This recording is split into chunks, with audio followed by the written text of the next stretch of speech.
Shalom saudara sekalian, selamat pagi. Pada hari ini kita akan kembali merenungkan firman Tuhan. Dan firman Tuhan diambil dari Kisah Rasul pasal 13 ayat ke-22. Setelah Saul disingkirkan, Allah mengangkat Daud menjadi raja mereka. Tentang Daud, Allah telah menyatakan, "Aku telah mendapat Daud bin Isai, seorang yang berkenan di hatiku dan yang melakukan segala kehendakku."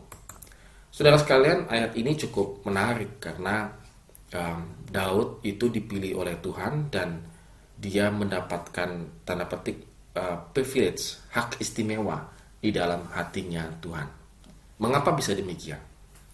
Kalau kita perhatikan dalam kehidupan Daud secara garis besar, kita tahu bahwa pertama kali munculnya Daud itu adalah ketika Daud melawan Goliat dalam 1 Samuel 17 ayat 24 sampai dengan 27, bahwa Daud ketika berhadapan dengan Goliat, dia tidak hanya melihat itu Goliat, tetapi sebenarnya di balik itu bahwa Daud itu melihat Allah Yahweh itu berhadapan dengan ilah-ilahnya orang Filistin pada waktu itu. Dan juga dikatakan di situ bahwa Daud adalah seorang yang sangat pemberani dalam 1 Samuel 17 ayat 31 sampai dengan 37. Dia berani menghadap Goliat karena dia memiliki satu jiwa untuk protection. Seperti ketika dia menggembalakan domba-dombanya, maka ketika ada baik itu singa, baik itu mungkin beruang ataupun binatang buas yang lainnya, ketika menerkam domba-dombanya, dia dengan berani melawan binatang-binatang yang buas itu. Nah, dia memiliki satu sifat yaitu protection, menyelamatkan bahkan.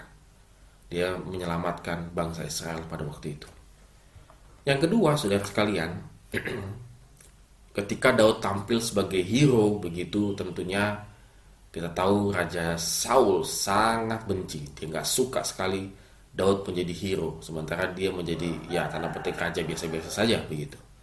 Oleh karena itu, ketika Saul itu mengejar-ngejar Daud untuk membunuhnya, dan ketika ada satu kesempatan Daud bisa membunuh Saul dalam 1 Samuel 26 ayat 8 sampai dengan 12, kesempatan itu seharusnya dipakai sebaik-baiknya untuk membunuh Saul, tetapi dia tidak melakukannya.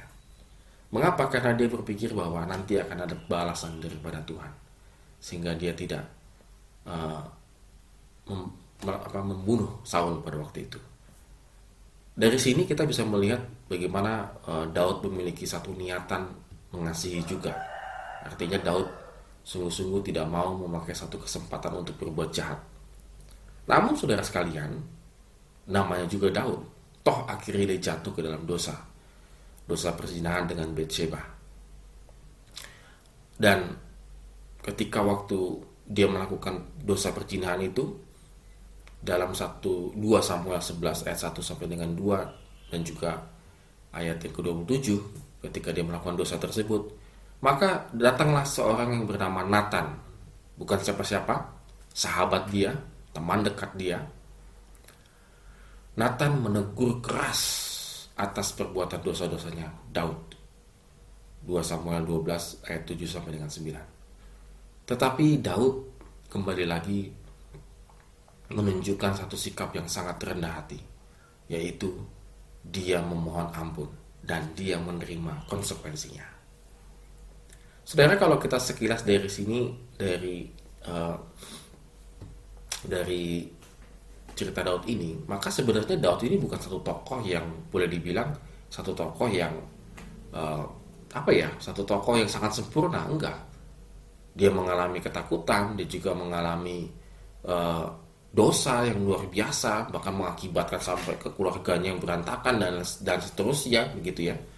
Jadi bukan tokoh yang berkenan sebenarnya, bukan tokoh yang sangat sempurna. Tetapi kenapa Tuhan mengatakan bahwa aku telah mendapatkan begitu ya, kata mendapatkan yaitu menemukan dengan mencari dan berkenan di hatiku. Jadi artinya apa?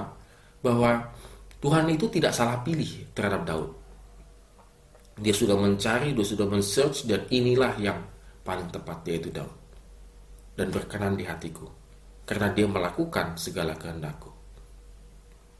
Artinya adalah Ketika Daud itu jatuh ke dalam dosa, yaitu ketika dia melakukan kehendaknya sendiri, maka dia jatuh ke dalam dosa. Tetapi sepanjang sisa hidupnya Daud itu melakukan kehendak Allah. Daud tidak mengulang-ulangi dosanya. Sekali dia jatuh, cukup sekali jatuh, habis itu sepanjang sisa hidupnya dia melakukan kehendak Tuhan. Nah saudara, refleksi kita juga pada hari ini. Terkadang apa yang membuat kita tidak berkenan di hadapan Tuhan adalah kita melakukan dosa itu, dan itu. Kita berulang-ulang jatuh ke dalam dosa. Dan kita berulang-ulang minta ampun kepada Tuhan. Tentu diampuni, tetapi sepertinya tidak ada pertobatan yang sungguh-sungguh. Berbeda dengan Daud. Ketika dia jatuh ke dalam dosa, dia benar-benar melakukan pertobatan yang sungguh-sungguh. Dan sepanjang sisa hidupnya, dia melakukan kehendak Tuhan. Mari saudara sekalian kita renungkan. Apakah kita saat ini masih melakukan dosa yang berulang? Kapan kita mau bertekad hati untuk melakukan kehendak Allah di sisa hidup kita ini? Amin. Tuhan Yesus memberkati kita semua.